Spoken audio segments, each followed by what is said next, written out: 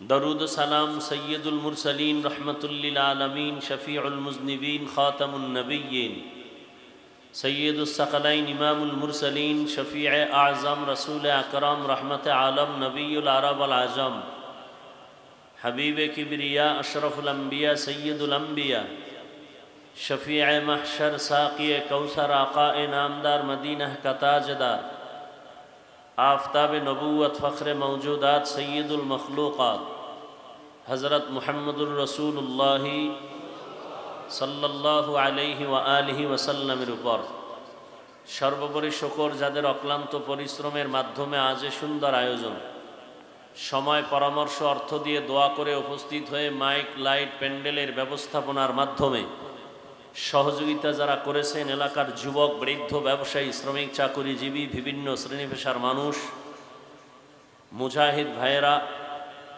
প্রত্যেককেই আল্লাহ পাকে খেদমতের বরকতে দুনিয়াতে শান্তি, পরকালে চিরমুক্তির ব্যবস্থা করে দিন। হযরত উলামায়ে কেরাম কোরআন সুন্নাহ ভিত্তিক আলোচনা করেছেন, ইনশাআল্লাহ আগামীকাল পরের দিন আলোচনা করবেন। উলামায়ে কেরামদের কথাগুলো উম্মাহকে সহি তরিকায় আমল করার তৌফিক দান করেন। উলামায়ে হযরতদের ইজ্জতকে আল্লাহ বেশি বেশি বাড়ায় দেন। সবাই বলেন না কেন? উলামায়ে কেরামের ইজ্জত যখন বাড়বে, উম্মতের সম্মানও বেড়ে যাবে। কারণে জাতির একমাত্র পথ প্রদর্শক রাহবার উলামায়ে আহলে হক।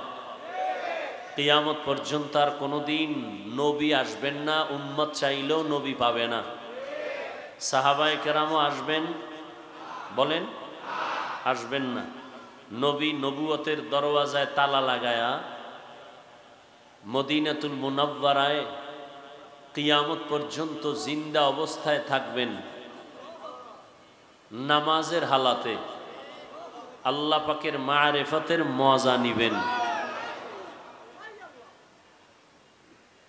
মাঝে মাঝে শুধু বকশিবাজারে আসবেন, বংশালে আসবেন, বাইতুল মুকাররমে আসবেন, কোনো হুজুরদের মাহফিলে আসবেন। আল্লাহ আমাদের বুঝার তৌফিক দান করেন। সাহাবায়ে কেরামও আসবেন, আউলিয়ায়ে কেরাম আসবেন, আইম্মায়ে কেরাম আসবেন, ইমাম আজম আবু হানিফা, ইমাম শাফিঈ, ইমাম আহমদ বিন হাম্বল, ইমাম মালিক, ইমাম বুখারী, ইমাম তিরমিজি, ইমাম মুসলিম, কেউ আর আসবেন? কিয়ামত পর্যন্ত এই জাতিকে জান্নাতের পথে আহ্বান করবেন কোরআন সুন্নাহর আলোকে একমাত্র, শুধুমাত্র, কেবলমাত্র উলামায়ে আহলে হক। উলামায়ে, হ্যাঁ, এই শব্দটা বাড়ায় বলবেন, উলামায়ে। কারণ উলামাদের মধ্যে বিশাল এক বাহিনী আছে, আহলে বাতিল। কি তারা? নবীজি ১৫০০ বছর আগে বলে গেছেন, قال النبي صلى الله عليه وآله وسلم ألا إن شر الشر شرار العلماء وإن خير الخير خيار العلماء রহমতের নবী বলেন জমিনের মধ্যে সর্বশ্রেষ্ঠ হলো একদল উলামা। আবার যদি তোমরা খারাপ কাউকে খুঁজতে থাকো, জমিনের মধ্যে নিকৃষ্ট একদল মানুষ থাকবে, তাও হবে উলামা।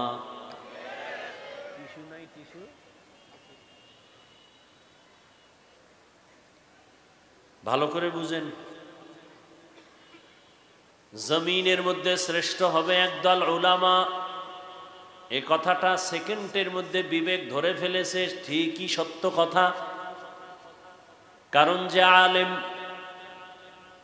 পাঁচ বেলার নামাজ পড়ে ওযু বানায়, গালি দেয় না, বাম হাতে কিছু খায় না, পান করে না, এই মানুষটাই তো ভালো হবে, আর কে হবে?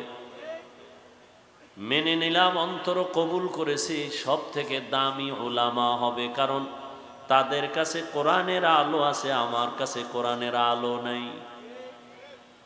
তাদের কাছে সুন্নতের আলো আছে, আমার কাছে আলো নাই। আলেম এমন এক দামি সম্পদ, আলেমের সাথে যাদের সম্পর্ক থাকবে তারাও বড় দামি। নবী বলেন একজন আলেমের দাম কত? হাফেজা কোরআন, যারা 30 পারা কোরআন সিনার মধ্যে মুখস্থ করে ফেলেছে, জমা করে দিয়েছেন আমার আল্লাহ, তাদের বলে হাফেজে কোরআন। একজন হাফেজে কোরআনের মূল্য কত? قال النبي صلى الله عليه وآله وسلم من قرأ القرآن فاستظهره فأحل حلاله وحرم حرامه أدخله الله الجنة وشفعه في 10 من أهل بيته كلهم قد وجبت له النار। রহমতের নবী বলেন যে কোরআন পড়লো, হালাল অনুযায়ী গ্রহণ করলো, হারামটাকে বর্জন করলো, এমন একজন হাফেজে কোরআন কিয়ামতের দিন তার আপন আত্মীয় স্বজন থেকে 10 জন জাহান্নামী, যাদের জন্য জাহান্নাম ওয়াজিব, আল্লাহ বলবেন তুই আমার কোরআন হেফাজত করেছো, আজকে তোকে পাওয়ার দিলাম, আরো 10টা জাহান্নামীকে সুপারিশ কর, আমি তোমার সাথেই তাদেরকে জান্নাত দিয়ে দিব। এ হলো একজন হাফেজে কোরআন। আর যে আলেমে কোরআন, হাফেজে কোরআন তো শুধু কোরআনের আরবি রিডিং মুখস্থ করেছে, অর্থ জানে না, তাফসির জানে না। যারা জানে তারা আলেম। একজন আলেমে কোরআনের দাম কত? নবী বলেন বনি বকর, বনি গনম, এদের এত বিশাল বড় বকরির পাল, কত শত বকরি ওই পালে গণনা করা যায় না। কিয়ামতের দিন একজন আলেমে কোরআনকে আল্লাহ পাওয়ার দিয়ে বলবেন যাও অগণিত গুনাহগারের সুপারিশ করো, আমি আল্লাহ আজ তোমার সুপারিশ কবুল করে জান্নাত দিয়ে দিব। আতিনা ফি দারে দুনিয়া না হাসান, আতিনা ফি দারে উকবা না হাসান, ইয়া গিয়াসাল মুস্তাগীসিন ইহদিনা লিফতিখারা বিল উলুমে ওয়াল গিনা। হর গড়ি দে নেকো তু তৈয়ার है, जो न मांगे उससे तू बेजार है। এতক্ষণ যত সুনাম গাইলাম ওলামা, তারা কারা ভুলে গেছেন? 1 মিনিটে। ওলামায়ে আহলে হক, রহমতের নবী বলেন এই দুনিয়ায় এত বড় ভালো উলামা, এদের থেকে ভালো মানুষ আর জমিনে নাই। এরা কত ভালো বলে, এরা আমি মুহাম্মদ সহ সমস্ত আম্বিয়ায়ে কেরামের ওয়ারিস। আল উলামা ওয়ারাসাতুল আম্বিয়া, উলামা আহলে হক আল্লাহর নবীদের ওয়ারিস। আল্লাহ এদেরকে অনেক সম্মান দিছেন। রহমতের নবী ভিন্ন হাদিসে বলেন, কোন মানুষ যখন উলামা আহলে হকের মোলাকাতে ঘর থেকে বের হয়, প্রত্যেকের সাথে আমার আল্লাহ ৭০,০০০ রহমতের ফেরেশতা দিয়ে একটা কাফেলা বানায় দেয়। আলেমের কাছে যাও, ওর সাথে আমি মাওলার গভীর সম্পর্ক আছে।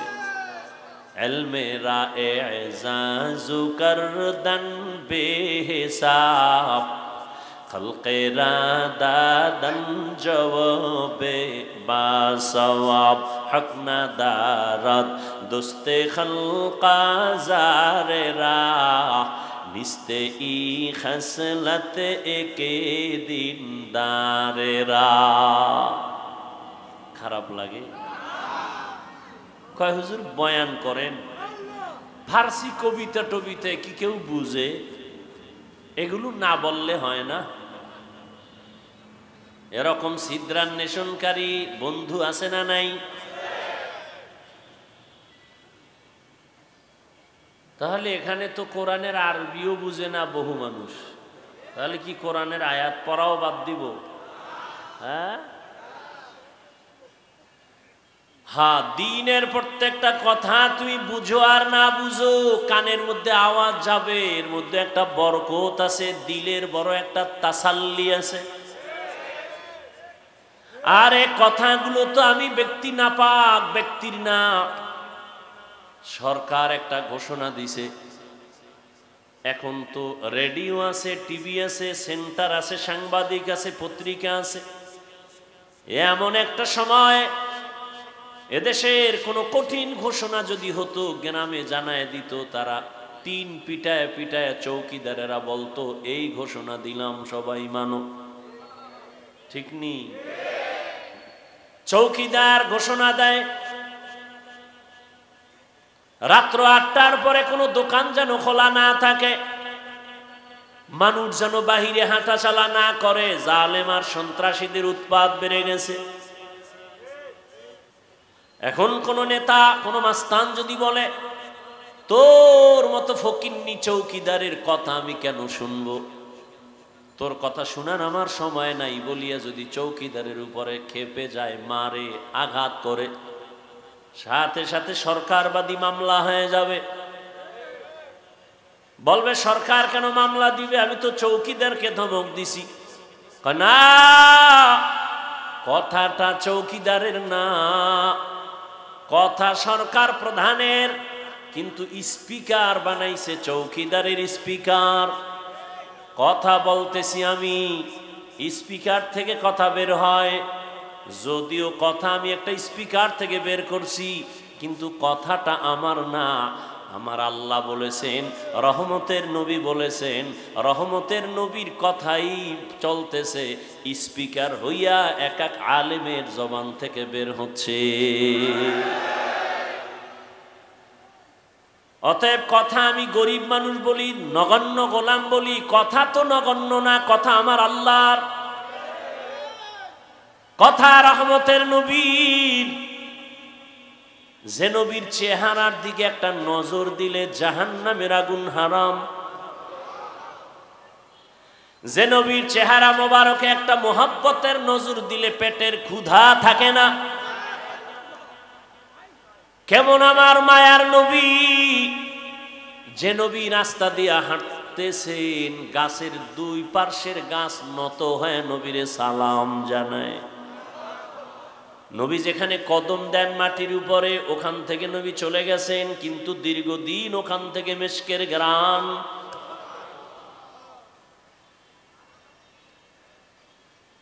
এই নবীর নিয়ে টানাটানি, নবীজির ঘাম থেকে মিশকের ঘ্রাণ। দুনিয়াতে আরো নবীর দাবিদার বহু মিথ্যাবাদী আছে, তাদের ঘাম থেকে কোনো ঘেরান ছিল না। তারা যদি এত দামি হয় তো এই নবী দাবি কইরা বাথরুমে মরে কেন? ভালো এই জন্য। हकीकत से तू दुनिया बेखबर है, दुनिया की नुमाइश पर नजर है। नबी नमी गोयम के अज दुनिया जुदा बाश, बहर कारे के बाशी बा खुदाबाश। ওলামায়ে কেরাম বড় দামি এক সম্পদ। ওলামায়ে কেরামের দ্বারাই তো আমরা আল্লাহকে চিনেছি। ওলামায়ে কেরামের মাধ্যমেই তো আমরা কালেমা শিখেছি, নামাজ শিখেছি, কিবলা চিনেছি, মা বাবার সম্মান করা শিখেছি। আজকে যদি বগুড়ার সেই সন্তান কোন আলেমের সাথে সম্পর্ক রাখত, ওই সন্তান কোনদিন মাকে জবাই করত না। আলেমের সাথে যত সম্পর্ক থাকবে ওই সন্তান ভালোর দিকে আগাবে, সৎসঙ্গে স্বর্গবাস, অসৎসঙ্গে সোহবতে সালে তোরা সালে কুনাত, সোহবতে তালে তোরা তালে কুনাত। এক জমানা সোহবতে বা আউলিয়া বেহতেরা সদ সালা তাআত বেরিয়া। হাকিমুল উম্মত মুজাদ্দিদুল মিল্লাত শাহ আশরাফ আলী থানবী ফারুকী রহমাতুল্লাহ আলাইহি বাংলাদেশে আসছিলেন। বাংলাদেশের ওলামায়ে কেরাম বয়ান শুনতেছেন। এক সময় তাকে একটা প্রশ্ন করেছিলেন হযরত। হাদিসে পাকে আছে, সন্তান মোহাব্বত লাগায় যদি মা বাবার চেহারার দিকে তাকায়, বাইতুল্লাহ পায়, বাইতুল্লাহর জিয়ারতের সওয়াব পায়। মা বাবার দিকে তাকাইলে বাইতুল্লাহর হজের সওয়াব, ঠিক না? তার মানে বাইতুল্লাহ জিয়ারতের সওয়াব মানে বাইতুল্লাহই পায় মা বাবার দিকে তাকালে। কিন্তু আমরা ওলিয়া উলিয়া যারা ওলামায়ে আহলে হক, এদের দিকে তাকাইলে আমরা কি পাবো? মা বাবার দিকে তাকাইলে বাইতুল্লাহ পায়, বাইতুল্লাহর জিয়ারত পায়, কবুল হজের সওয়াব। সাহাবায়ে কেরাম বলেন কয়বার? কয় যতবার তাকাইবা ততবার। থানবী রহমাতুল্লাহ আলাইহিকে প্রশ্ন করলেন, উলামায়ে আহলে হক যারা আহলুল্লাহ ওলিয়া উলিয়া, তাদের দিকে তাকাইলে কি পাবো? হাকিমুল উম্মত শাহ আশরাফ আলী থানবী ফারুকী রহমাতুল্লাহ আলাইহি বলেন, একটা সন্তান মা বাবার চেহারার দিকে তাকাইলে বাইতুল্লাহ পায়, বাইতুল্লাহর জিয়ারত পায়। কিন্তু একজন আল্লাহর আশিক যখন একজন কোরআনওয়ালা, তাকওয়াওয়ালা, আহলুল্লাহ, ওলিয়ে কামেল এর দিকে তাকায়, শুধু বাইতুল্লাহ পায় না, বাইতুল্লাহর মালিকের পেয়ে যায়।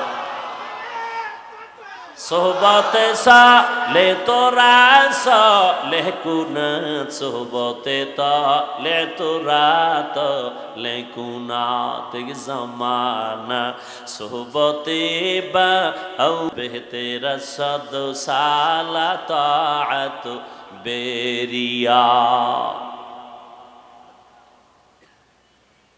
বলতেছিলাম উলামায়ে আহলে হক অনেক দামি। উলামায়ে কেরামের মজলিসে বসছেন, আল্লাহ ফেরেশতাদেরকে নিয়ে একটা মজলিস মিলায় বলে, ফেরেশতা তোমাদের সাক্ষী রেখে বললাম, আমার উলামায়ে কেরামের ময়দানে যারা বসছে তাদের কোরআন সুন্নাহর কথা শোনার জন্য ঘোষণা দেও, এদের জীবনের সব গুনাহগুলো মাফ করে দিলাম। قال النبي صلى الله عليه وآله وسلم عليك بمجالسة العلماء واسمع كلام الحكماء فإن الله تعالى لا يحيي القلب الميت بنور الحكمة كما يحيي الأرض الميتة بوابل المطر أو كما قال النبي عليه الصلاة والسلام আল্লাহর নবী বলেন লোকমানে হাকিম তার সন্তানকে উপদেশ দিতেছেন, সেই উপদেশ আমি সাহাবাদেরকে শুনাইতেছি। সাহাবায়ে কেরাম শুনেন।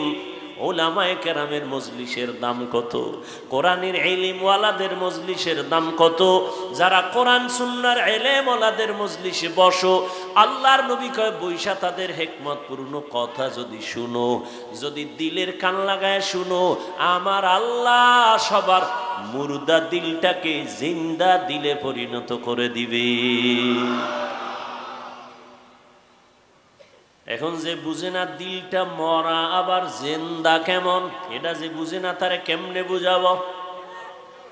قال النبي صلى الله عليه وآله وسلم আলা সাবধান উম্মত, ইন্না ফিল জাসাদি লামুদগাহ ইযা সালুহাত সালুহাল জাসাদু কুল্লু ওয়া ইযা ফাসাদাত ফাসাদাল জাসাদু কুল্লু আলা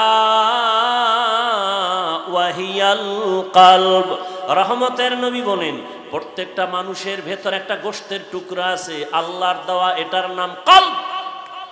এটার নাম কি? এটার নাম কলব, এটার নাম দিল, এটার নাম কলব। এই কলবের টুকরা যদি ভালো থাকে পুরা মানুষটাই ভালো, আর এই গোশতের টুকরা কলব যার খারাপ পুরা মানুষটাই। বলে কলব খারাপ হয় কেমনে? নবী ভিন্ন হাদিসে বলেন একটা গুনাহ করলে কলবে একটা কালো দাগ পড়ে, দুই গুনাহ করলে দুইটা কালো দাগ পড়ে। এভাবে গুনাহ করতে করতে করতে করতে অন্তরের মধ্যে কালো পর্দা পড়ে যায়।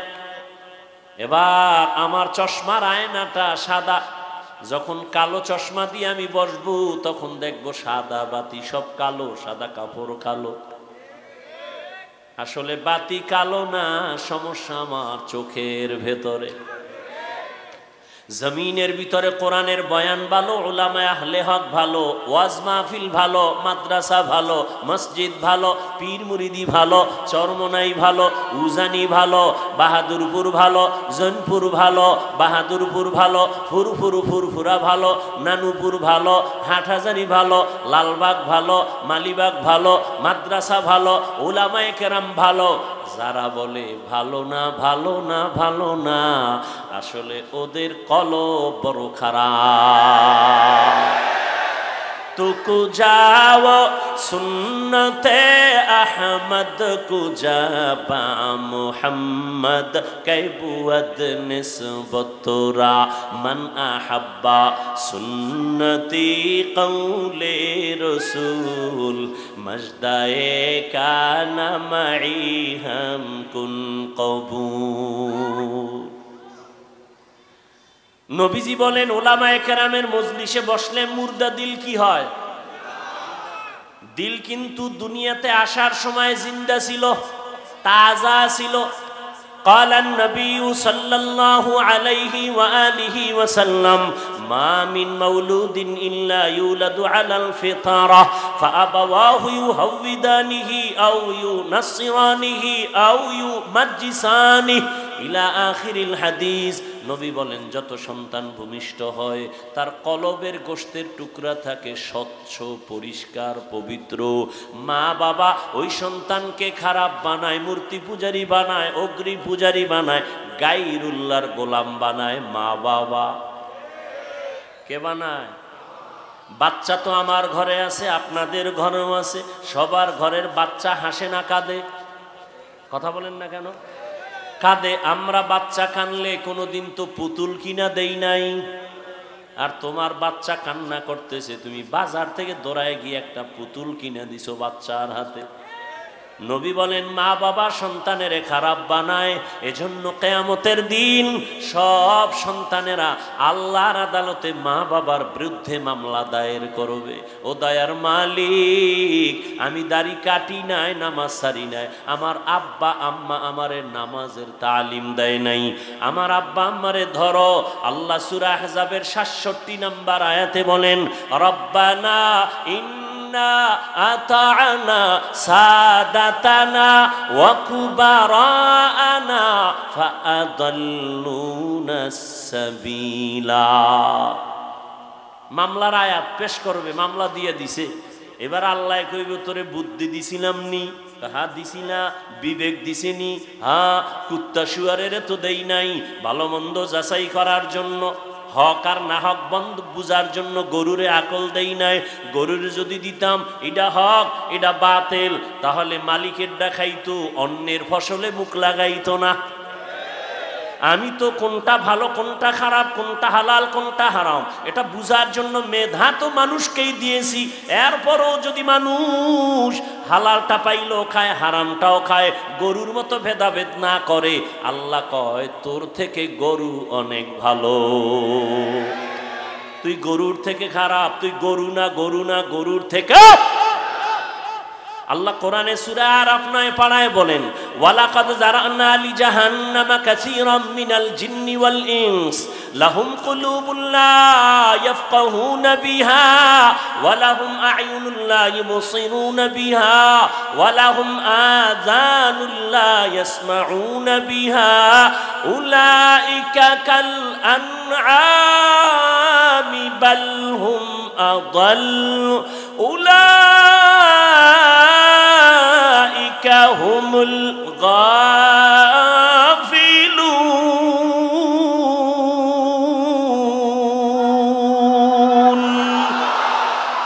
এই কালামে জিন্দা কুরআনে হাকিম হিকমতে উলায়াজালসতু কাদিম। আল্লাহ বলেন অধিকাংশ মানুষেরা জাহান্নামে যাবে। কম না বেশি? অধিকাংশ মানুষ জাহান্নামে যাবে। কেন? আমি আল্লাহ এদের কলব দিছি ফিকির করার জন্য, গবেষণা করার জন্য, গবেষণা করে না। আমি আল্লাহ এদের চক্ষু দিছি দেখার জন্য, দেখে না। আমি আল্লাহ এদের কান দিছি শোনার জন্য, শুনে না।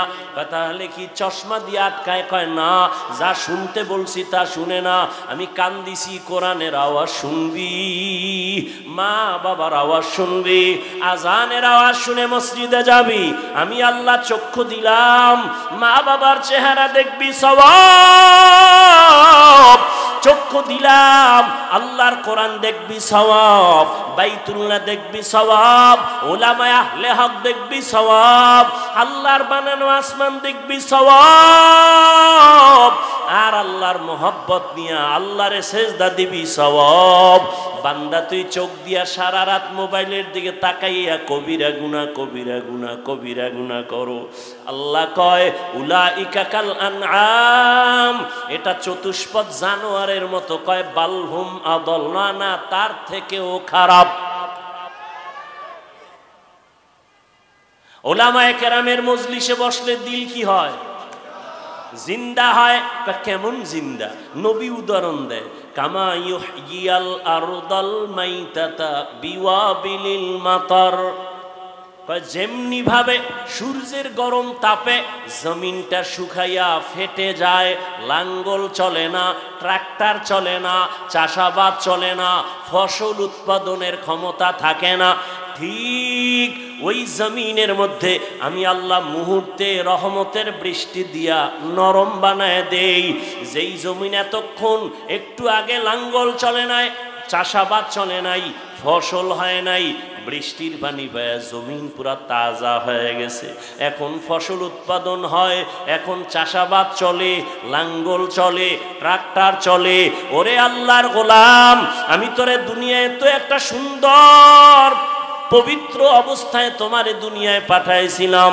এখন তুমি গুনাহ করে করে হাতের গুনাহ, চোখের গুনাহ, কানের গুনাহ, অন্তরের গুনাহ, গীবত শেকায়াতের গুনাহ, মিথ্যা কথার গুনাহ, অন্যের হক নষ্ট করার গুনাহ, জুলুম করার গুনাহ, মা বাবার সাথে বেয়াদবির গুনাহ, ওলামায়ে কেরামের সাথে বেয়াদবির গুনাহ।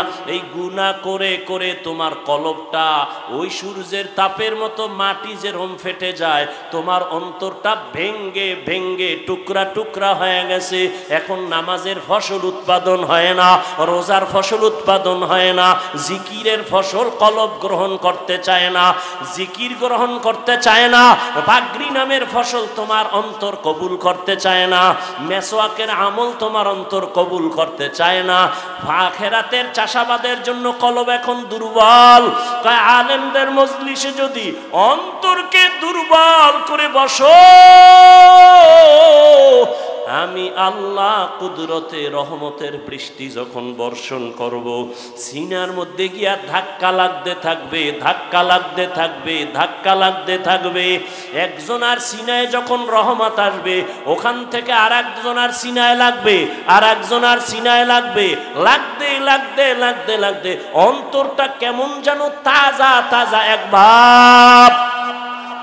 এতক্ষণ প্যান্ডেলে ঢুকার আগে ছেলের চিন্তা, মেয়ের চিন্তা, বাড়ির চিন্তা, গাড়ির চিন্তা, ক্ষমতার চেয়ার গেল কই, টাকা গেল কই, বাড়ি গেল কই। কিন্তু এখানে আসার পরে কেমন যেন ছেলে মেয়ের চিন্তা নাই, বাড়ির চিন্তা নাই, ঘরের চিন্তা নাই। এখন আর এক চিন্তা ঢুকছে, আমারে কে দুনিয়ায় পাঠাইছেন, আমারে এত সুন্দর কণ্ঠ কে দিয়েছেন, আমারে টাকার মালিক কে বানাইলেন, আমাকে সুন্দর সম্মানের জায়গায় কে বসাইলেন, কে আমাকে এত সুন্দর চেহারা দান করলেন, এমন সুন্দর আসমানকে বানাইলেন, এমন সুন্দর দুটো চোখ কে বানাইলেন, এমন সুন্দর দুটো হাত কে বানাইলেন। তারে খুঁজতেছে, অন্তরে পাগল হয়ে গেছে, সে কে, সে কে, খুঁজতে খুঁজতে খুঁজতে খুঁজতে একটা তামান্না অন্তরে তৈরি হয়ে গেছে। এইবার এমন পাগলামি শুরু করছে, আমার মাওলারে তো আমি না নিয়ে আর যাব না, আমার ছেলে আজ আছে কাল থাকবে না, আমার মা আছে থাকবে না, ভাই আছে থাকবে না, কই বিল্ডিংওয়ালা পড়ে আছে, বিল্ডিংওয়ালা পালায়ে গেছে, টাকাওয়ালার টাকা পড়ে আছে, টাকাওয়ালা পালায়ে গেছে। তাহলে টাকা থাকবে না, বাড়ি থাকবে না, গাড়ি থাকবে না, এক সময় তো আমার একা হয়ে যেতে হবে। ওই সময় তো চিন্তা করে দেখলাম, ওই সময় আমার আপন কেউ নাই, আমার ডানে মাটি, বামে মাটি, সামনে মাটি, পেছনে মাটি, অন্ধকার অন্ধকার। ওই সময় আমি দেখলাম একজন আমার আপন, তিনি একমাত্র আমার মালিক, আমার আল্লাহ রব্বুল আলামিন। আমার আল্লাহর মোহাব্বত অন্তরে জমা হয়ে গেছে। ও আল্লাহর বান্দা, যে টাকার পাগল যে টাকার পেছনে দৌড়ায়, যে ক্ষমতার পাগল সে ক্ষমতার পেছনে দৌড়ায়, যে নারীর পাগল সে নারীর পেছনে দৌড়ায়, যে গাড়ির পাগল সে গাড়ির পেছনে দৌড়ায়, আর যারা আমার মালিকের পাগল, ওই মাওলার পাগলগুলো খালি তালাশ করে আমার মালিক, আমার মালিক। আমি বাড়ি পাইছি, গাড়ি পাইছি, টাকা পাইছি, কিন্তু আমার মালিকের তো আমি পাইলাম না। আমার মালিকের আমি কোথায় পাই? আমি যে টাকা নিয়ে পাগলামি করি, এই টাকা তো আমারে চায় না। আমি যে ক্ষমতার পিছনে জীবন কাটাই, সে ক্ষমতা তো আমারে চায় না। আমি যে স্ত্রীর জন্য জীবন দিতেছি, সেই স্ত্রী তো আমার জন্য জীবন দিবে না, দিবে দিবে না। আমি যে সন্তানের পেছনে রক্ত ক্ষয় করতেছি, ঘাম ছুটায় কামাই করি, সন্তান তো আমার জন্য কিছু দিবে না। স্বার্থে আঘাত লাগলে সব চলে যাবে। কিন্তু চিন্তা করে দেখলাম, একদিন আমাকে আমার মা ছেড়ে দিবে, বাবা ছেড়ে দিবে, ভাই ছেড়ে দিবে, সন্তান ছেড়ে দিবে। আমাকে সবাই ছাড়িয়া ওই বাঁশবাগানে রাখবে, কিন্তু আমার মাওলা যিনি আমার আসল মালিক, সে আমাকে দূরে ঠেলে দিবেন না। আজকে তো দেখি স্বার্থে আঘাত লাগলে মা আমাকে ভালো জানে না, ভাই আমাকে ভালো জানে না, বন্ধু আমাকে ভালো মনে করে না। আল্লাহ, আমি তোর কেমন আদরের মোহাব্বতের মালিক, তুই জীবনে আমার দেওয়া পানি পান করলি বিনা টাকায়, আমার দেওয়া সূর্যের আলো ভোগ করলি ফ্রি, আমার দেওয়া গাছের ফল খাইলি ফ্রি, আমি একটা টাকাও বিল চাই নাই, বিল নেই নাই। ও বান্দা, আমি আল্লাহর সব নেয়ামত খাইয়া একবারও তুই মসজিদে হাজিরা দিলি না, জিকিরের মজলিসে বসলি না, আমি আল্লাহকে আল্লাহ বলে ডাক দিলি না, আমি আল্লাহ রাগ কইরা তোর পানি বন্ধ করি নাই, খানাও বন্ধ করি নাই, আমি আল্লাহ তোর জন্য চলার রাস্তা বন্ধ করি নাই। তোর গুনার কারণে আমি জানি তুই কোন দিন কোথায় কয়টা অন্যায় করেছ। অন্ধকারে মোবাইল নিয়ে গুনাহ করেছো, আমি আল্লাহ সব তাকাইয়া তাকাইয়া দেখেছি। তুই চোখের দ্বারা কয়টা গুনাহ করেছো, হাতের দ্বারা কয়টা গুনাহ করেছো, কেউ জানে না, দরজা জানালা বন্ধ। আমার রহমতের দরজা তো বন্ধ নাই। আমি আল্লাহ রাগ করে পানিও বন্ধ করি নাই, সম্মানের চেয়ার থেকেও ফালাইয়া দেই নাই, বরং আমি এত মায়া নিয়ে তোরে ডাকছি, আয় আয় আয়, আমার রহমতের দরজা ছাড়িয়া তুই কোথায় যাও? ওরে বান্দা, আমার দরজা ছাড়া তুই যেদিকেই যাবি সেদিকেই তো জাহান্নামের আগুন। ওই জাহান্নামের আগুন তো সহ্য করতে পারবি না। রে বান্দা, ফিরিয়া আয় আয়, যদি একবার ফিরিয়া আইসা একবার আল্লাহ বলি আমাকে ডাক দেও, তোর জীবনের সব গুনাহ আমি মাফ করে দিব। ইয়া ইলাহি মুঝসে মুঝকো দূর কর, ताके देखो मुझ में तुझको एक नजर, या इलाही तू मेरा माबूद है, या इलाही तू मेरा माशूक है। আল্লাহ পাক চান না তার আদরের কোন গোলাম জাহান্নামে যাবে। আল্লাহ বড় মায়া কইরা বানাইছেন তো, এই জন্য আল্লাহ এক সেকেন্ডের জন্য চান না তার বানানো কোনো আদরের গোলাম জাহান্নামে যাবে। এলাকায় একজন আল্লাহর ওলি আসছেন, মানুষ দোয়ার জন্য লাইন দিছে। খবর শুই না সনাতন ধর্মের একটা যুবক হিন্দু ছেলেও দেখা করতে গেছে, দোয়া নিবে। আল্লাহর ওলির সামনে গিয়া যখন দাঁড়ায় গেল, সুদর্শন ছেলেটা হুজুরে হাত বাড়ায় দিছে সালাম। হিন্দু ছেলে সালাম পারে না, মোটামুটি বলছে, আর কয় হুজুর দোয়া করবেন, আমি হিন্দু ধর্মের ছেলে। হুজুর এই কথা শুনে হাতটা চাপ দিয়া ধরছে, আর ছাড়ে না। দইরা যুবকের চেহারা দিয়ে তাকায়া, এক ধ্যানে তাকায়া, চোখের পানিগুলো গাল বেয়ে বেয়ে পড়ে। হিন্দু যুবক ছেলেটার অন্তরে ভয়, না জানি কোনো বেয়াদবি হয়ে গেল। হুজুর আমারে মাফ করেন, আমি কোনো বেয়াদবি করছি নি? কয় না বাবা, কোনো বেয়াদবি করো নাই। তো কাঁদেন কেন? বলে আল্লাহর কুদরত দেখা কাঁদতেছি। বলে হুজুর কি কুদরত? বলে এত সুন্দর চেহারা তোমারে যেই মাওলায় দিছেন, ওই মাওলায় তোমারে আবার কেমনে জাহান্নামের আগুনে জ্বালাইবে। ইনজেকশনটা দিয়া দিয়া কয় যা। আল্লাহওয়ালাদের প্রত্যেকটা কথার মধ্যে বরকত। এক ইনজেকশন দিয়া দিছে, যা এবার বাড়ি যা। কিন্তু যুবকের অন্তরের মধ্যে ধাক্কা লাইগা গেছে, কইল কি আমারে হুজুরে?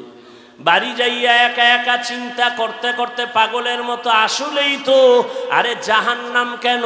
আমি মরার পরে তো আমারে কবরে যাওয়ার আগেই তো আগুন লাগাবে না।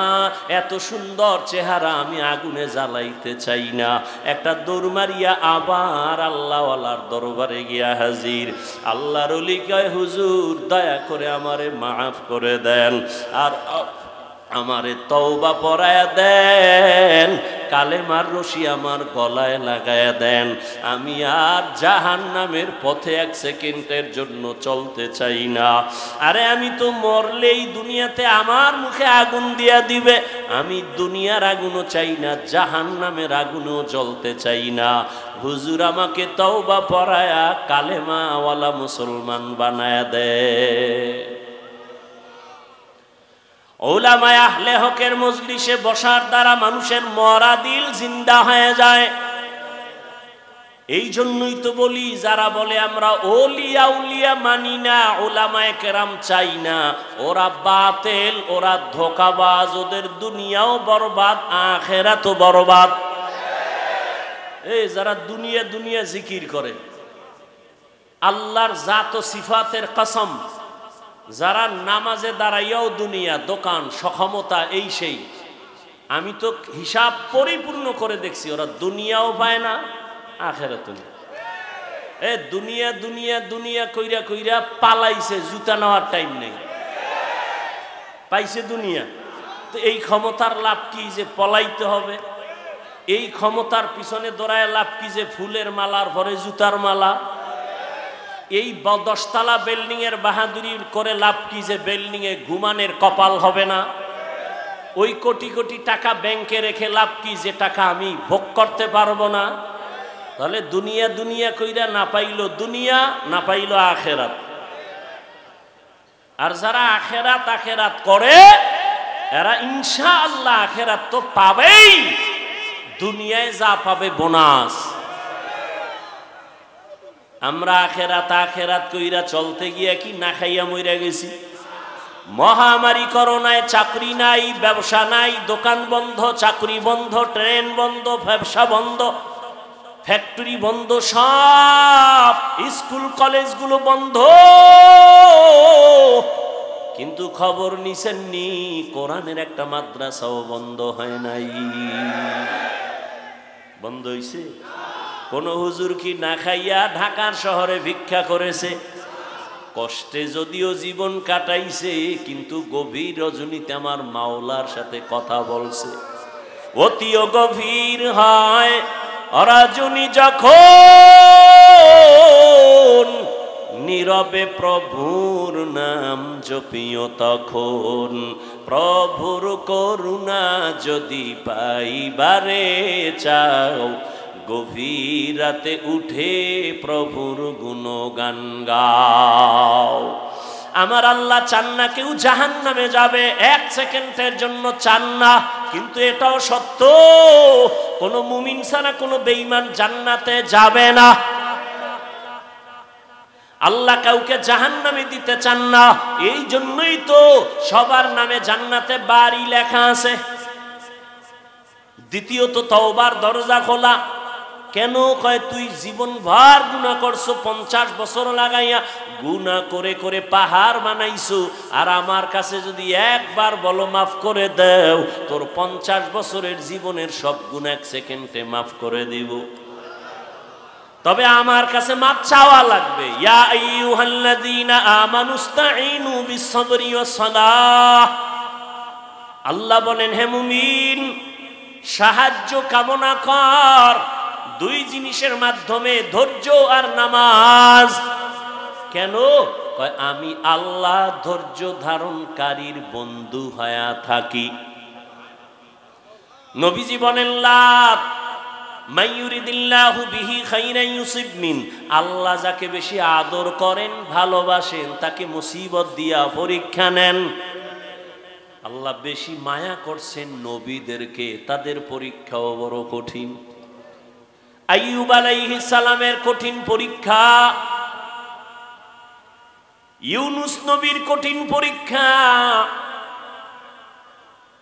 মুসা নবীর কঠিন পরীক্ষা, ইব্রাহিম নবীর উপরে পরীক্ষা, সর্বশেষ আমার নবীর উপরে কঠিন পরীক্ষা। যেই নবী দোয়া করলে উহুদ পাহাড় স্বর্ণ বানায় দিতেন আমার আল্লাহ, সেই নবী না খাইয়া কষ্ট করে করে পেটের মধ্যে পাথর বেঁধে নবী দিনের কাজ করে। যেই নবী দোয়া করলে আমার আল্লাহ উহুদ পাহাড় স্বর্ণ বানাইতেন, ওই নবীর 3 বছর পর্যন্ত শিয়াবে আবু তালিবে গৃহবন্দী কইরা রাখছে। খানা দেয় না, পানি দেয় না। মায়ার নবী গাছের পাতা সিরা সিরা চাবায়া চাবায়া পেটের ক্ষুধা নিবারণ করে। আর আমার আল্লাহর কাছে কান্না করে বলেন, আল্লাহ আমারে গরিবী হালাতে রাখিও, গরিবী হালাতে মরণ দিও, কিয়ামতের দিন গরিবদের সাথে আমারে উঠাইও। আমার নবী বলে, গরিবেরা বড় লোকের বাড়ি গাড়ি দেখে আফসুস করিস না। যদি গরিবী হালাতে আমার মাওলারে নিয়ে কবরে যাইতে পারো, আমার আল্লাহ ধনী লোকের 500 বছর আগে গরিবের জান্নাত দিয়ে দিবে। বেহেশত আজা কে আজারে নবাশত কাছে রাবা কাছে কারে নবাশো। আল্লাহ বলেন সাহায্য প্রার্থনা করো। কেন? মুমিনকে বললেন কেন? জান্নাত শুধু মুমিন পাবে, কোনো বেঈমান পাবে না। মুমিনকে আল্লাহ বলেন গায়ের জোরে আগাইতে পারবা না, কারণ তুমি জন্মগত দুর্বল। ওয়া খুলিকাল ইনসানু যায়ীফা, আমি মানুষের বড় দুর্বল করে বানাইলাম। একটা পিপিলিকার কাছেও তুমি দুর্বল, একটা মশার কাছেও তুমি দুর্বল। খানার বেলায় দুর্বল, ঘুমের বেলায় দুর্বল, মেধার ক্ষেত্রে দুর্বল, দুনিয়ার লাইনে দুর্বল, ধর্মের লাইনেও তুমি দুর্বল। মনে হয় যেন তোমার মতো দুর্বল কোনো প্রাণী জমিনে নাই। পিপিলিকায় যদি মেজাজ গরম করে, কোনো বনিয়াদম খানা খাইতে পারবে? মশায় যদি মেজাজ গরম করে, কোনো বনিয়াদম রাতের বেলা ঘুমাইতে পারবে না। ও বান্দা, তুই এত দুর্বল, এত দুর্বল। একটা গরুর কাছে তুই কত দুর্বল। তোরে যদি একটা লাথি মারে, জীবনে এক ফোঁটা দুধ আর নিতে পারবি না। কিন্তু মর্যাদা সবার উপরে। মর্যাদা দুর্বল না, মর্যাদা তোর ফেরেশতার থেকেও বেশি, জিনের থেকেও বেশি, সব প্রাণীর থেকে বেশি। এই জন্য শক্তিশালী বাঘ তোরে সালাম দেয়, শক্তিশালী গরুটা তোর কাছে দুর্বল হয়ে থাকে। ওর শক্তি দুর্বল না, তোর সম্মানের কারণে দুর্বল হয়ে দাঁড়ায়। তুই 20 কেজি দুধ টাইনা নিয়ে যাও, বাচ্চারে দাও না, গরুটায় কিছুই কয় না। রাগ কইরা যদি বাচ্চার মায়ের দিকে তাকাইয়া একটা লাথি মারতো, তোরে দুধ দিব না। কোনো বনিয়াদম দুধ নিতে পারতি না। না, তোর সাথে বেয়াদবি করে না। তুই যখন গরুডারে ডাক দিয়া কাও দাঁড়া, দাঁড়ায়নি। এই শিক্ষিত ঢাকার মানুষ গরুডায় মানুষের কথা শুনেনি। গরুডারে যদি কয় দাঁড়া, দাঁড়ায় যায়। গরুডারে যদি কয় ডানে, ডানে যায়। গরুকে যদি বলে বাম। একটা গরু যদি মানুষের কথা শুনে, সাধারণ এক চাষির কথা যদি গরু শুনে ডানে যায়, চাষির কথায় যদি বামে যায়, চাষি যদি কয় দাঁড়া, গরু দাঁড়ায়। একজন আল্লাহর ওলি তাদের কথা কেন শুনবে না? এরে আল্লাহর বান্দা, দুনিয়ার সব আমাদের গোলাম, দুনিয়ার সব আমাদের গোলাম। গরু আমাদের গোলাম, বাঘ, কথা বলেন না কেন? আমরা কারো গোলাম? উজানির জমিনে ঘুমিয়ে আছেন কারি ইব্রাহিম রহমতুল্লাহ আলাইহি। বিশাল বড় জঙ্গল সাফ করে মানুষের ওখানে বসবাস করবেন, একটা জিকিরের মজলিস কায়েম করবেন। জঙ্গল সাফ করতে গিয়া দেখে একটা গম্বুজ, ভেতর একটা বাঘ তার বাচ্চারে দুধ দেয়। কারি ইব্রাহিম ডাক দিয়া কয়, বাঘ বনিয়াদম আসছি, থাকবো, তুমি তোমার দেশে চলে যাও, এলাকায় যাও। আল্লাহর ওলি কথাটা বলতে দেরি, বাঘ তার বাচ্চা কাঁধে নিয়ে দৌড় দিতে দেরি করে নাই। এখন এখানে আপনি প্রশ্ন করবেন, বাঘে কেমনে শুনে? আমি উদাহরণ আগে দিছি না, একটা চাষির কথা গরু শুনে? বলেন, ঘরের মহিলা মুরগিরে যখন ডাক দেয়, তার ভাষায় মুরগি আয়নি। সন্ধ্যাবেলা আম্মা জানেরা যখন খেতে হাঁস পানির মধ্যে জোরে ডাক দিছে ওই ভাষায়, হাঁস আয়নি। আল্লাহর ওলির কথা বাক শুনবে না কেন? তোমার কাছে পাইলে কিছু শায়েস্তা করতাম, তোমার কলব নষ্ট হয়ে গেছে, তুমি ঈমান নিয়ে মরতে পারবা কিনা ভয় লাগে। কারণ আল্লাহ যাকে অপছন্দ করেন তার প্রথম কাজ আলেমের বিরোধিতা করা। যারা আলেমের বিরোধিতা করে তার প্রমাণ হলো আল্লাহ ওর উপরে কি বেজার, এটা প্রথম প্রমাণ। আর আমি বাংলায় কি বলি, আমাকে বাঙালিকে সাইজ করতে হইলে আরো কিছু শব্দ লাগে। যারা আলেমের বিরুদ্ধে লেখে ফেসবুকে আর বলে, এরা সবগুলো সন্তান মা বাবার অভিশপ্ত সন্তান, একটাও মা বাবার আদরের সন্তান না। খবর নেন, যারা আলেমদের সাথে বেয়াদবি করে ফেসবুকে লেখে, সবগুলো সন্তান মা বাবার অভিশপ্ত সন্তান, একটাও মা বাবার আদরের সন্তান না। খোঁজ নাও, ভালো করে খোঁজ নাও। আল্লাহ হেদায়াত দান করুন। আলেমের বিরোধিতা করলে ইসলামের কোনো লাভ আছে? কেন করো? বরং তোমার কপাল তুমি ফুটতেছ। মানুষ বড় দুর্বল, জন্মগত মানুষ দুর্বল, মেধার বেলায় দুর্বল, খানার বেলায় দুর্বল। ঢাকা চিড়িয়াখানায় লেখা আছে একটা বাঘের দৈনিক খানা 17 কেজি গোশত। পারবে কেউ খাইতে 17 কেজি 3 বেলায়? আছে এরকম খাদক? একটা বাঘ অনেক বেশি খায়। আমরা খাওয়ার বেলায় দুর্বল, ঘুমের বেলায় দুর্বল, মেধার বেলায় বড় দুর্বল, সব লাইনে আমরা দুর্বল। কয় এখন দুর্বল মানুষ যদি চলতে হয় আর একজনের সাহায্য লাগবে নি? কথা বলেন না কেন? তাহলে সবাই আমরা সৃষ্টিগত দুর্বল, মেধার বেলায় কি দুর্বল। ডাক্তার হোমিওপ্যাথিক সেও ডাক্তার, এরপরে এলোপ্যাথিক সেও কি ডাক্তার। আবার এলোপ্যাথিক ডাক্তারের মধ্যে এমবিবিএস, এফসিপিএস, এফআরসিএস, কিন্তু সব লাইনে না। একজনের নাক কান গলার ডাক্তার আছে না? হ্যাঁ, যদি কি আমার তাড়াতাড়ি আমার ফ্যাটের মধ্যে টিউমার হয়েছে, কি করা যায়? এই বিষয়ে আমি দুর্বল, ঠিক নেই? তাহলে প্রত্যেকটা মানুষ তার নিজের জায়গায় অন্যের তুলনায় দুর্বল, জন্মগতভাবে দুর্বল, মেধার বেলায় দুর্বল, ধর্মের লাইনেও। আপনারা যারা কোরআন পড়তে পারেন না, যারা কোরআন পড়তে পারে তাদের কাছে দুর্বল। আবার যারা কোরআন পড়তে পারেন, অর্থ জানেন না, যিনি অর্থ জানে তার কাছে দুর্বল। আবার আপনি অর্থ জানেন, তাফসির জানেন না, যারা তাফসির জানে তার কাছে দুর্বল। আবার আপনি কোরআনের তাফসির জানেন, ফিকহ জানেন না, ফতোয়া দিতে পারেন না, আপনি মুফতি সাহেবের কাছে দুর্বল। এই দুনিয়ার সবাই দুর্বল। এখন অন্যের সাহায্য ছাড়া চলা যাবে না।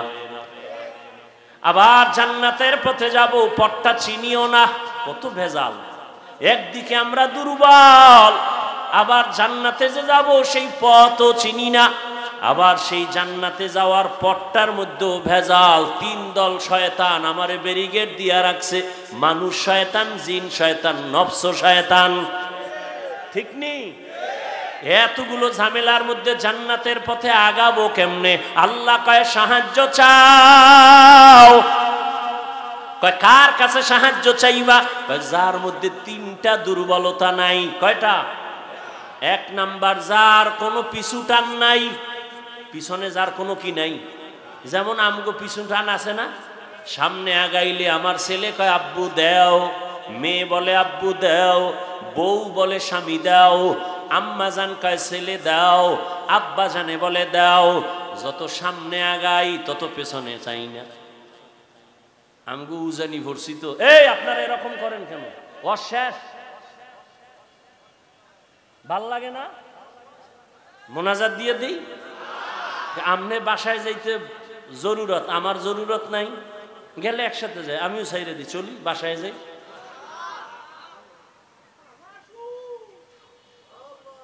জীবনে আল্লাহর ওয়ালাদের মজলিসে বসেন নাই তো এই মজা বুঝবেন কি?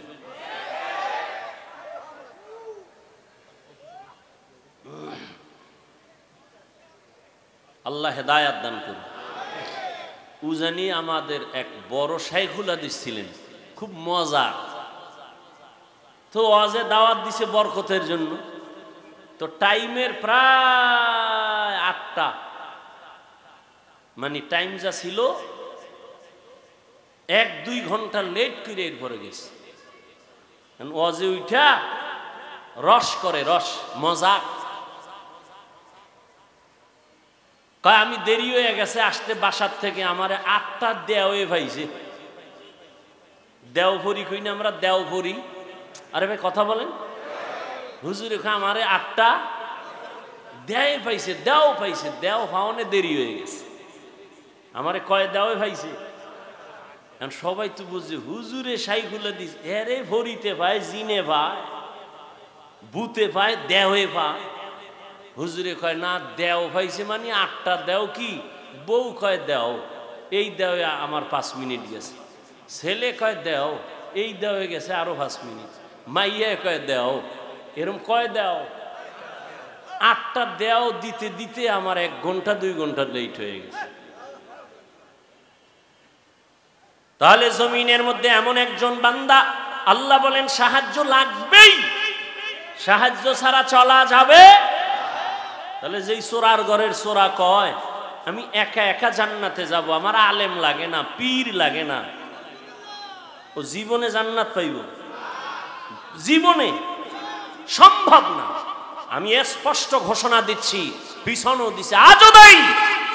যারা ওলিয়া উলিয়া মানে না, ওরা বুখারী শরীফ মানে না, কোরআন শরীফ মানে না, ওরা বাতিল। ওদেরকে যারা বাতিল বলে না, তারাও বাতিল।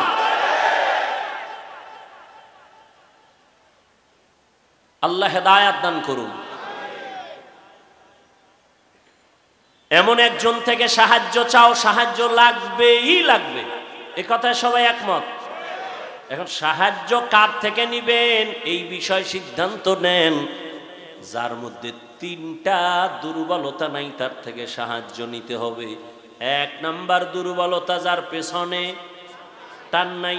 বলেন দুনিয়াতে কোনো মানুষ আসেনি যার পিছে টান নাই? কে আছে কোন? নাই। বুঝা কথা কইেন, খালি বক বক করলি মুখ একটা আছে খালি কইয়ে ফেলাইব। খুব হিসাব করে কথা বলতে হবে। বুঝেন না, পারেন না, চুপ থাকবেন। 2 নাম্বার দুর্বলতা, যার অভাব নাই। খুঁজা দেখেন তো একজন পিসাব পাইবেন নি যার অভাব নাই।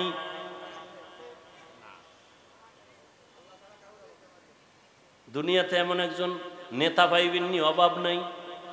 বরং আমি বলি যার যত টাকা তার অভাব তত বেশি। যে যত বড় টাকাওয়ালা তার অভাব তত বড়। রিক্সাওয়ালার যদি জামায় ময়লা লাগে নিজে ধুইয়া ফালায়, কিন্তু বড় লোকের জামা তো নিজে ধুইতেই পারে না। কি করতে হবে? কাজের লোকের ডাক, বেতন দিয়া জামা ধুইয়া দাও, জুতাটা মুইসা দাও, ঘর মুইসা দাও। এজন্য যত টাকাওয়ালা যত বড় লোক সব গরিবের কাছে ঠেকা। গরিব যদি বড় লোকের কাজ না করে, প্রত্যেক বড় লোকের টাইলস মোজাইক করা 5 তলা বিল্ডিং গরুর গোয়াল ঘর হয়ে যাবে। অথচ এই জালেমরা কর্মচারী কাজের লোকের সাথে গরিবের সাথে জুলুম করে বেশি। ঠিক নি? আল্লাহ হেদায়াত দান করুন। তাহলে কি বুঝলাম? দুনিয়াতে অভাব ছাড়া কোনো মানুষ। 3 নাম্বার দুর্বলতা, যার কোনো স্বার্থ নাই। এবার খুঁজা দেখেন দুনিয়াতে এমন একজন মানুষ পাইবেননি যার কোনো স্বার্থ নাই। দেখেন তো, আমি 2 জনারে পাইছিলাম, কিন্তু সোনার বাংলা এটার কোনো গ্যারান্টি নাই। একজন পাইছি আমার আব্বা, আর একজন পাইছিলাম আমার আম্মা। স্বার্থ নাই, কিন্তু সোনার বাংলা এটার গ্যারান্টি দিতে পারি না। কারণ বহু মা বাবা স্বার্থের টানে সন্তানের বিরুদ্ধে মামলা করেছে, সন্তানের জবাই করেছে। এই খবর নাই সোনার বাংলায়? আপন বাবা তার মাইয়া, আপন মাইয়াটারে হোটেলের মধ্যে ঢুকায় কয় আজকে রাতের জন্য তুই আমার কাছে স্ত্রীর মতো। এবার বুঝেন তাহলে স্বার্থ ছাড়া কোনো মানুষ আসেনি? তাহলে কি ফলাফল হলো? জমিনের মধ্যে পিছু টান ছাড়া কোনো মানুষ নাই, অভাব ছাড়া কোনো মানুষ নাই, স্বার্থ ছাড়া কোনো মানুষ। তাহলে খোঁজেন এই তিনটা অভাব দুর্বলতার নাই, একমাত্র যাকে পাইবেন তিনি হলেন আমার। ইয়া আইয়ুহান নাস আনতুমুল ফুকারাউ ইলাল্লাহ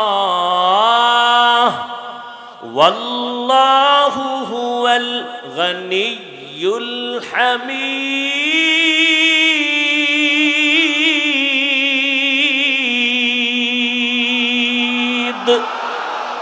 गर तवक्कुल मीकुनी हर सुबह शाम मीरसानाद रिस्क तू अज़ला मकाम जुज़बा हक़ ची ज़े मखा अज़ इंसुजा फज़ले उ आमस्ते दर जुमला जहा।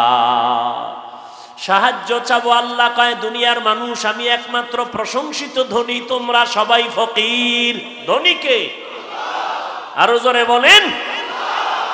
আল্লাহ কেমন ধনী? বলে আমি শুধু ধনী না, প্রশংসিত ধনী। দুনিয়াতে ধনী আছে না, কিন্তু প্রশংসিত ধনী একজনও নাই। 5 লাখ টাকা মাদ্রাসায় দিয়া চায়ের দোকানে চাপাবাজি করে, মাদ্রাসা আমার, ঠিক নেই? 50,000 টাকা দিয়া মসজিদে, লাখ টাকা দিয়া কয় মসজিদ আমি বানাইছি। কয় না, কয় না? দুনিয়াতে কোনো প্রশংসিত ধনী নাই, একমাত্র প্রশংসিত ধনী আমার আল্লাহ। বলেন তাহলে সাহায্য কার কাছে? কার কাছে? ও ঢাকার মুসলমান, হে যুবক, আল্লাহ বিবেক দিছে, বিবেকটা দিয়া বলো আমার রহমতের নবীর থেকে দামি কোন নবী আসেনি? সত্য বলো। ছিল? আসবে? বলো আমার নবীর জীবনে কোনো কিছুর প্রয়োজন হইতো নি? হইতো না? কও। তাহলে নবীজি কোন মাজারে গিয়া চাইতেন? ইব্রাহিম নবীর মাজারে, মুসা নবীর মাজারে, আজমিরের মাজারে, নিজামুদ্দিন আউলিয়ার মাজারে। এই যুবকরা ভালো কইরা শোন, পেজগোছের কথা তো বুঝবা না রে বাবা, আমার বাংলা কিছু কথা মনে রাখো। সবাই একমত নি যে নবীর থেকে দামি কেউ এই দুনিয়ায় দরবার শরীফ আসেনি? জোরে কও।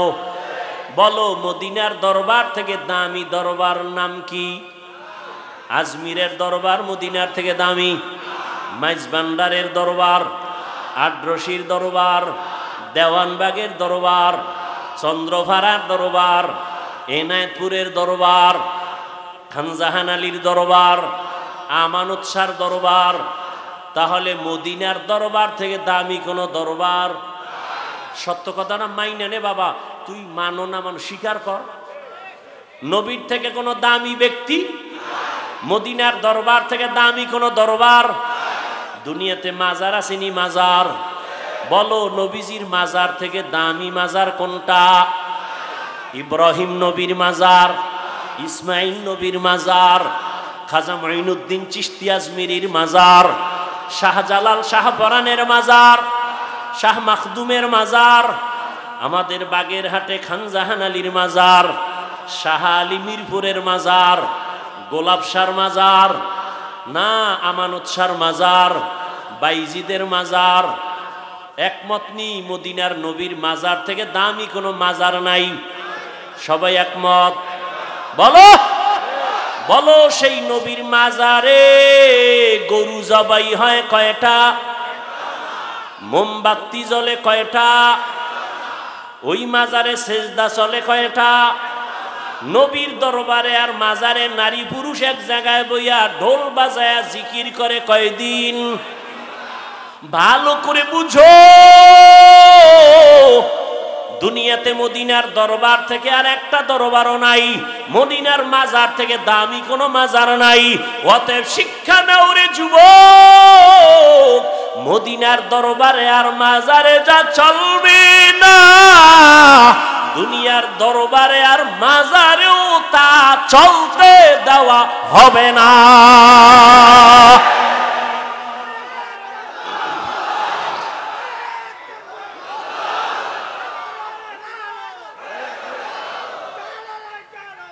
ভাইয়েরা আমার, মাজারে মোম জ্বালাইলে যদি আল্লাহ খুশি হয়, তাহলে অর্ডার দিয়ে একটা বড় মোম নবীর মাজারে আগে নেওয়া উচিত না কি? মাজারে সেজদা দিলে যদি অনেক বরকত হয়, তাহলে রসুলের মাজারে সেজদা আগে দেওয়া উচিত না? কেউ দিছে? এই পাগলামি কেন? আল্লাহ হেদায়াত দান করুন। जिंदगी में बंदगी तू करना है, जिंदगी में बंदगी तू करना है, जिंदगी बे बंदगी शर्मिंदा है, जिंदगी बे बंदगी शर्मिंदा है। यहाँ हम सब मुसाफिर दिल ना लगा, अहले दिल की नजर से रूह करता जा, शाह दौलत सब फकीर गर नेक ने, शाह दौलत सब फकीर गर नेक ने, जिंदगी में बंदगी तू करना है, जिंदगी बे बंदगी शर्मिंदा है, जिंदगी बे बंदगी शर्मिंदा है। ও আমার কলিজার যুবক বাবারা, বলো নবীজি সাহায্য চাইতেন কার কাছে? সবাই একমত? নবী যদি আল্লাহর কাছে চাইতে পারেন, তোমার আল্লাহর কাছে চাইতে সমস্যা কেন? আল্লাহরে পছন্দ হয় না? হয়? হইলে তাহলে চাও না কেন? আল্লাহ দিতে পারেন না? পারেন? তাহলে চাও না কেন? আল্লাহ তো দেওয়ার জন্য রাতের গভীরে প্রথম আসমানে এসে ডাকেন, ও আমার গোলাম আর কত ঘুমাবি, ও আল্লাহ বান্দারে প্রতি রাতের গভীরে ডাকে, আয় আয় আয় আমার একবার ডাক দে, মোহাব্বত লাগায় ডাক, দুই ফোঁটা চোখের পানি ছেড়ে কান্না কর। একটা সন্তান চোখের পানি ছেড়ে যদি আম্মার কাছে বলে, আম্মু আমারে মাফ করে দাও, আমি ভুল করেছি, মায়ের মায়া কমে না বাড়ে? মা কয়, তোরে আর কোনোদিন কিছু বলবো না, আয় আমি কলিজাবের একটু দোয়া কইরা দেই। একটা ছাত্র অন্যায় কইরা যদি কান্না করে বলে, আমার ওস্তাদ জি আমারে মাফ করে দেন, ওস্তাদের মায়া বাড়ে না কমে? ওরে কান্না দেখলে যদি সন্তানের কান্নায় মায়ের মায়া বাড়ে, ছাত্রের কান্না দেখলে যদি শিক্ষকের মায়া বাড়ে, ওরে আমার মাওলার মায়া কি কম? ওরে আমার মাওলারে যদি দুই ফোঁটা চোখের পানি ছেড়ে একবার ডাক দিতে পারো, হে মালিক, এই জমিনে আমার মতো গুনাহগার কেউ নাই। মানুষ আমারে কত সম্মানের চেয়ারে বসাইছে, না আসলে আমার মতো খারাপ জমিনে কেউ নাই। আমি চোখ বন্ধ করে দেখলাম, গুনার কারণে আমার হাত না পাক, আমার চোখ না পাক, আমার জিহ্বা না পাক, আমার অন্তর না পাক। এই অবস্থায় যদি আজরাইল আমার রূহটা নিতে আসে, আমার মনে হয় আমি ঈমান নিয়ে মরার বিছানায় যেতে পারবো না রে বাবা। ও আল্লাহর বান্দারা, আজকে তোমাদের পাও ধইরা ধইরা বয়ান করি কেন? এতক্ষণ যে চিল্লাইয়া বয়ান করলাম, একবারও বলি নাই ও কলিজার যুবকেরা তাড়াতাড়ি পাগড়ি লাগা, হাতে তসবিহ নে, স্কুলে তালা লাগায় মাদ্রাসায় আয়। একবারও বলি নাই বলবো না। তাহলে বলবো কি? বলবো হে যুবক, স্কুলে পড়ো, কলেজে পড়ো আলহামদুলিল্লাহ, চাকরি করো আলহামদুলিল্লাহ, ব্যবসা করো আলহামদুলিল্লাহ, লেখাপড়া করো আলহামদুলিল্লাহ, কোনো বাধা নাই। বাবা তুমি ডাক্তার হও, কলিজা দিয়া দোয়া করি, ইঞ্জিনিয়ার হও, প্রফেসর হও, তবে আমার দাবি একটা, বেয়াদব কোনোদিন হইও না।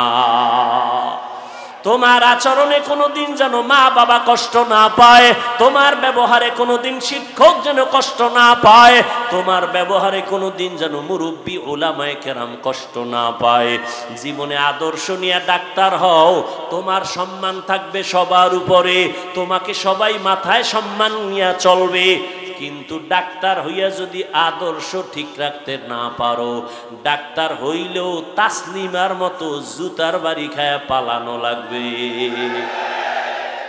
ঢাকা কলেজের প্রফেসর আহমদ শরীফ ক্লাসের মধ্যে ঢুইকা কয়, এই ছেলে মেয়েরা আমার চিনসনি? কয় চিনি স্যার।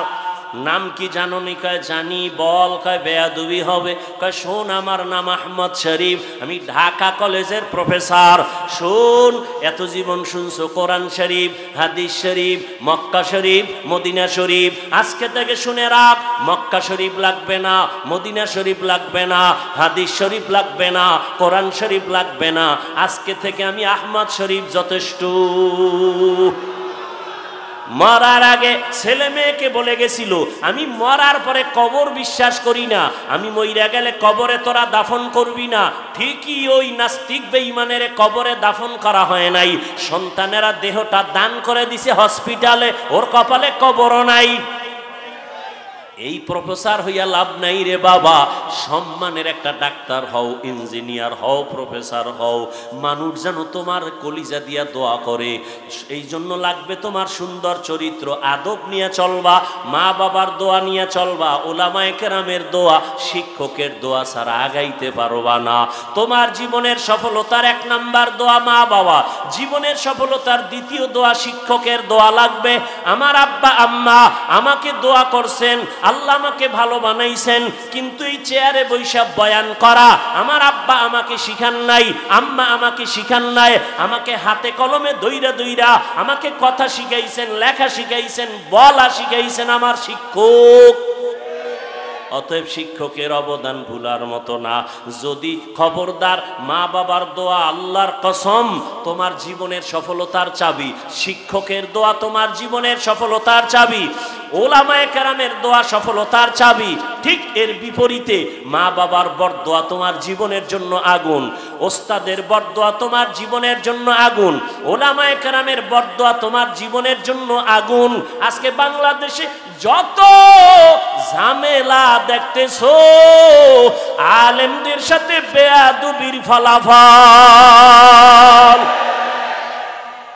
এই জন্য যুবকেরে বলি, পাও দুইটা ধইরা বলি, অঙ্গীকার কর, শপথ কর, ওয়াদা কর, জীবনে মা বাবার দোয়া নিব। দোয়া নিতে না পারলেও অঙ্গীকার কর, বদদোয়াটা নিবি না। যদি নেও, মরার আগে পঙ্গু হয়ে যাবি, চাকার তলে মাথা ঢুকে যাবে, টেরই পাবি না।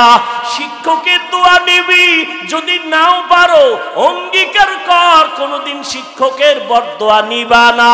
যদি পারো উলামায়ে কেরামের দোয়া নিবা, যদি না পারো অঙ্গীকার করো, কোনোদিন বেয়াদবি করে বদদোয়াটা নিবা না। এই অঙ্গীকার কইরা যদি চলো, ডাক্তার হলো তোমার জীবন সফল, ইঞ্জিনিয়ার হলো তোমার জীবন সফল। এই জমিনে বাবা তুমিও মুসলমান, আমিও মুসলমান, তোমার আমার আল্লাহ দুই না এক, তোমার আমার নবী এক, তোমার আমার কোরআন, তোমার আমার কাবা, তোমার আমার ধর্ম, তোমার আমার কালেমা, সব এক না? তোমার আমার আল্লাহ এক, নবী এক, কোরআন এক, কাবা এক, ধর্ম এক, দুনিয়াতে আর আসছি তাও এক, বিদায় বেলা কাফন হবে তিনটা, কালার হবে আলাদা। কাফনের সংখ্যাও কি? যত বড় টাকাওয়ালা হও না কেন, মইরা গেলে একটা কাফন কেউ বাড়াইয়াও দিবে না। গরিব রিক্সাওয়ালা হইয়া যদি মরো,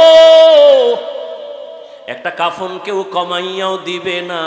আমারেও 3 কাফন, তোমারও 3 কাফন। কালার আলাদা না সব এক? কি কালার? কাফনের উপরে লেখা থাকবে বড় হুজুরের লাশ, কাফনের উপরে লেখা থাকবে কোটিপতির লাশ। তাহলে এত ভাব দেখাও কেন? আমি বক্তা বক্তা ভাব দেখাই, তুমি টাকার ভাব দেখাও।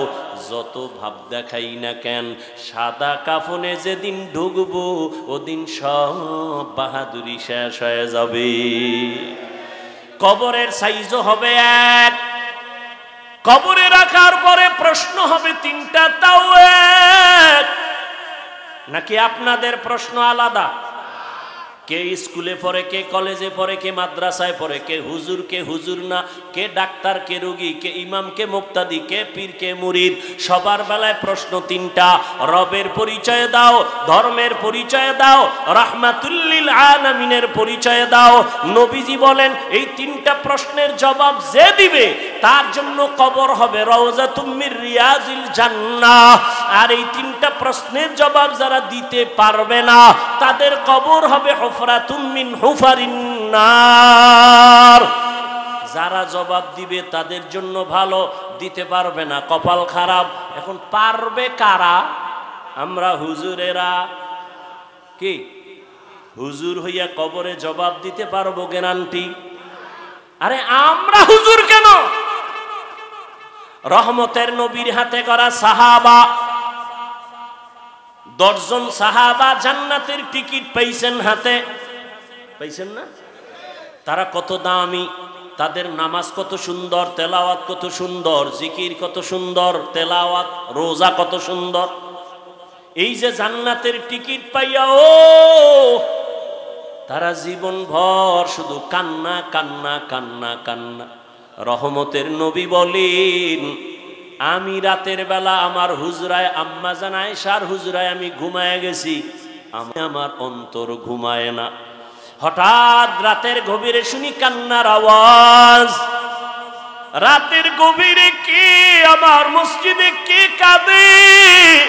আমার চোখ সজাগ হয়ে গেল। আমি ওইটা তাকায় দেখি মসজিদে নববীর মধ্যে এই রাতের গভীরে অচেনা কেউ কাঁদে না। জান্নাতি সাহাবী, 1 নম্বরের সাহাবী জান্নাতি আমার কলিজার আবু বকর নামাজে দাঁড়ায় দাঁড়ায় কান্না করে। মায়ার নবী হেঁটে হেঁটে বাইর হইলেন। এবার নামাজ শেষ, নবী পেছনে তাকায়া দেখে আবু বকর হাউ মাউ করে কাঁদতেছেন। নবী নামাজ শেষ করার পরে জিজ্ঞাসা করলেন আবু বকর, আপনি রাতের গভীরে সবাই ঘুমায়, আপনি কেন নামাজে দাঁড়ায় কান্না করলেন? আবু বকর বলেন ইয়া রাসূলুল্লাহ, আমি আমার মালিকের আদালতে কেমনে দাঁড়াবো সেই ভয়ে কান্না করতেছি। নবী বললেন আপনাকে তো আল্লাহ জান্নাতের টিকিট দিয়েছেন, আবার ভয় কেন?